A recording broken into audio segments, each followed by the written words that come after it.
За өнөөдрийн эдийн засгийн байнгын хорогоор 26 оны төсвийн хүрээний мэдээлэл 27-оос 28 оны төсвийн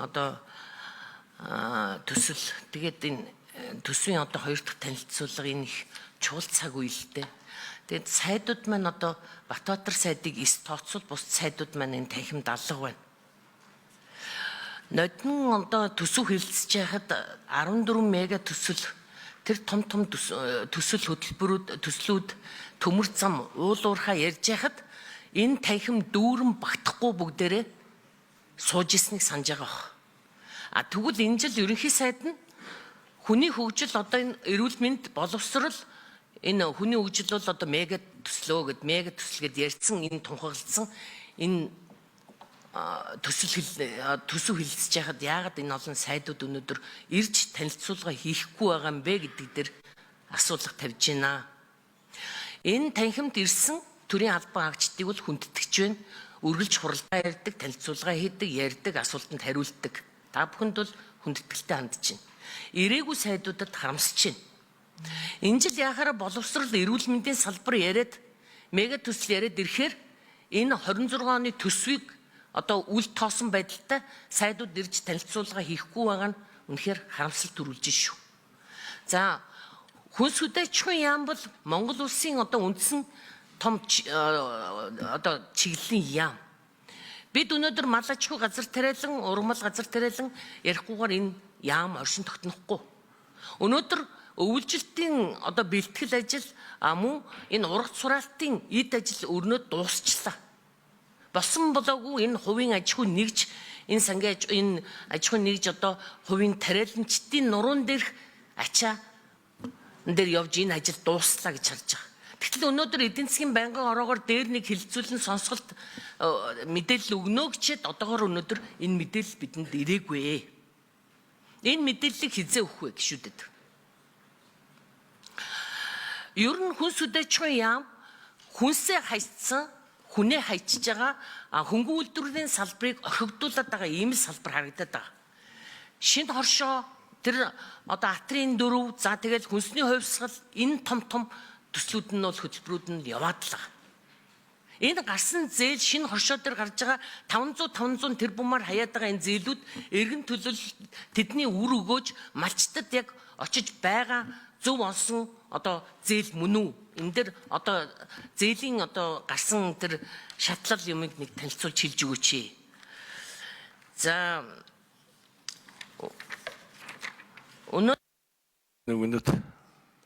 За байгаль орчны сайдаас Батбаатар сайдаас асуулт байна. За та шинээр ажил аваад засгийн газрын мөрөлдөхөнд сайд болоод 100 хоногоо давтсан. Тэгэхээр таны өнөөдөр байгаль орчин уур амьсгалын өөрчлөлтийн яамны сайдаар ажиллах ер нь анханасаа гараа ямар байв? Яг үйл ажиллагааны чиглэл өнөөдөр та яг юун дээр фокуслж ажиллаж байгаа вэ? Байгаль орчин уур амьсгалын өөрчлөлтийн яамыг анханасаа би өнгөрсөн жил ер нь бол нэршлээс нь эхлээл үгүйсгэж ирсэн юм.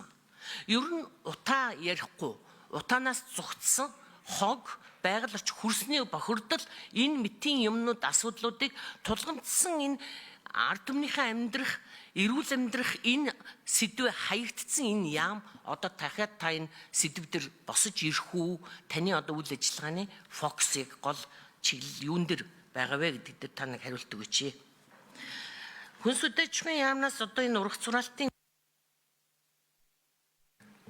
За хүнс хүдээчгүй хариулъя, дараа нь байгаль орчин.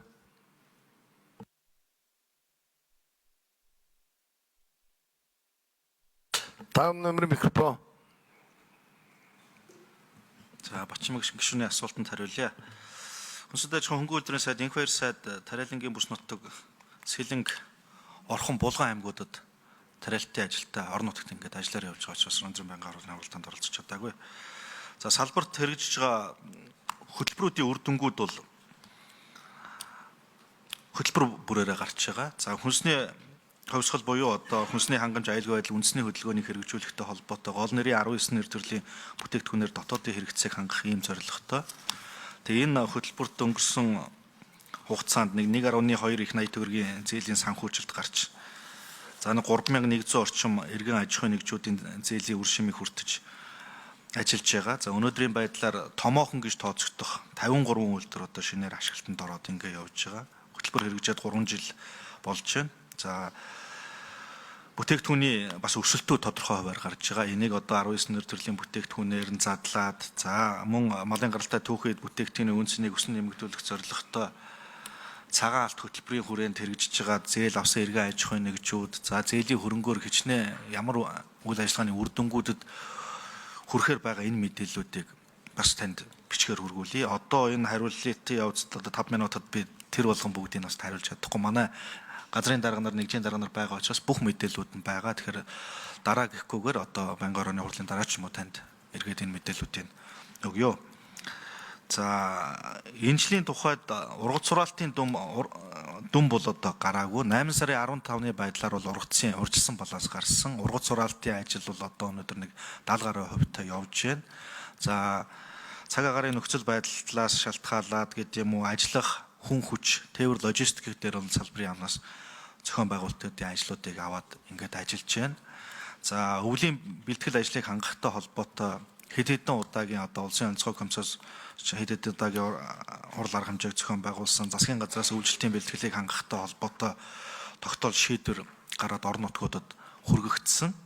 За хэрэгжилт явдсын талаар одоо улсын онцгой комиссоос гарсан ажлын хэсэг, хүнс үдэ аж ахуйн хөнгөн үйлдвэрийн яамнаас гарсан ажлын хэсгүүд бол газар дээр нь ажил нөхцөл байдалтай танилцж ажилласан. За бэлтгэл ажлын явцад, ургац сураалтын ажлын явцад гарч байгаа хүндрэл бэрхшээл, тулгамж байгаа асуудлуудыг аль болох одоо шийдвэрлэх чиглэлээр ажиллаж байна. Сая бас Тугаан гишүүний асуултанд хариулсан тэр гам бүхий бүс нутгуудад газар тариалангийн салбар эрсдэл зөрчсөн иргэн аж ахуйн нэгжүүдийн одоо эрсдлийн судалгаа үнэлгээ хийх, эргээд одоо тэр авсан зээл иргэн төлөлтийн хойшлуулахтай холбоотой асуудлуудыг одоо ургац сураалтын дараа нэгтгэн засгийн газрын хуралдаанаар хилцүүлж холбогдох шийдвэрүүдийг гаргуулна. За үйлчлэлтийн бэлтгэлтэй холбоотой асуудал дээр үйлчлэлтийн нэгдсэн дүнг нэгтгэж ав засгийн газрын хуралдаанаар танилцуулсны дараа одоо улсын хурал байнгын хороо тодорхой мэдээллүүдийг одоо хийнэ гэдгийг бас энэ ташрамд хэлье.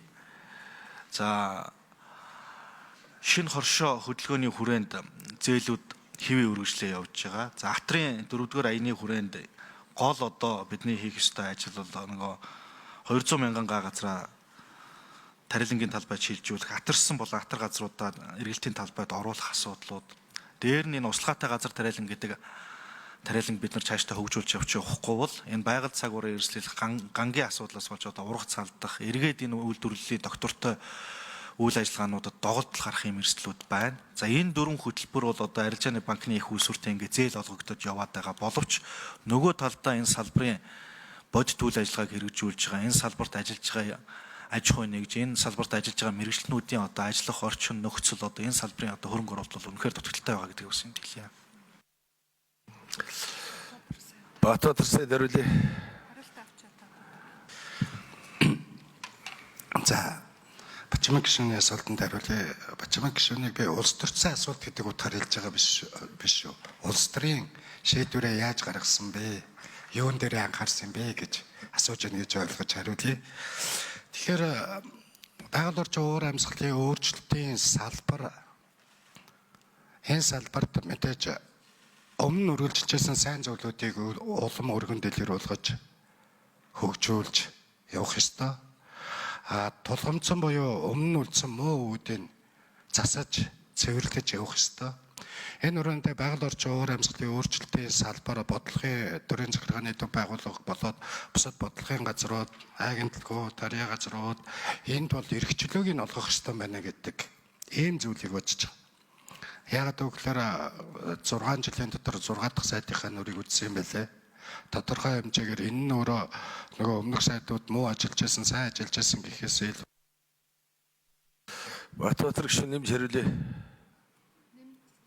За тэгэд сайн муу ажиллаж байсан гэхээсээ илүү нөгөө ийм огцон өөрчлөлтүүд яваад байх нь дээрэс нь байгаль орчны яам гэхэд нөгөө ингээд байр дамжид нөөцн одоо 3 жилийн дотор 200 гаруй хүн солигдох жишээ нэ 120 хүнтэй 111 хүнтэй л юм штэ. Тэгэхээр энэ өөрөө бодлогын буюу нөгөө суур бодлого тээгчт нь одоо ажлын нөхцөл байдлаас энэ яамны бодлогыг барьж явах зүйлээс гарсан байна гэдэг ийм дүгнэлтүүд байсан. Дээрээс нь эдийн засаг хөндрөх илүү хялбар буюу илүү урт хугацаанд санхүү мөнгөтэй болох энэ асуудал улсын их хурлын тогтоолоор хүртэл илэрсэн шүү дээ. Ерөнхийлөгч хориг тавьжээж бид нар зогсоож авч чадсан. Тэр нь юу вэ гэхээр байгаль орчны салбарын бодлого бол их тийм энэ яамны үндсэн байгаль орчны хамгаалагч байгаль орчны салбарт ажилладаг ажилтан албан хаагчдын иргэдийн дуу хоолой болж чадхан байсан байна гэдэг дээр анхаарсан. Батбаяр гишүүн цайдгүйсэй ширүүлээ. За тэгэхээр ийм байдлаар ажиллаж энэ салбараа нэгдүгээр боловсон хүчин хүний нөөц зорилго чиглэл харж байгаа харааныхаа хувьд нэг тал руугаа харсан, нэг зүгт харсан ийм бодлоготой яам болё гэдэг яам болон агентлаг дундаа ярьсан орон нутагт явж байхдаа бас ярьсан. За монголчууд хэлдэг уул дагаж ус дагаж мод гэж. Тэгэхээр газар ус мод гэдэг энэ зүйлийг бид нэр хөгжүүлэх ёстой. Иргэжлийн ковтор ч гэсэн гол суурь үндэс нь болох ёстой гэж үзэж байгаа. Хөрсний борих хохирдол, агаарын бохирдлыг яригдж байдаг. Сая өнгөрсөн аврын чуудаганаар улсын их хурлын тогтоолоор агаарын бохирдлыг бууруулах үндэсний орооны дарга нь ерөнхий сайд байх ёстой гэдэг даалгасан тогтоол гаргацсан. Энэ дагуу агаарын бохирдлыг бууруулах үндэсний орооны дарга бол ерөнхий сайд хийж байгаа. Ер нь байгаль орчны сайд хохирогч юм байгаа шүү дээ. Эрчим үе зам тээвэр хот бол энэ агаарын бохирдлыг үйлдвэрлэгч бид бол уг нь хохирогч юм байна. Цааш нь бид нар олон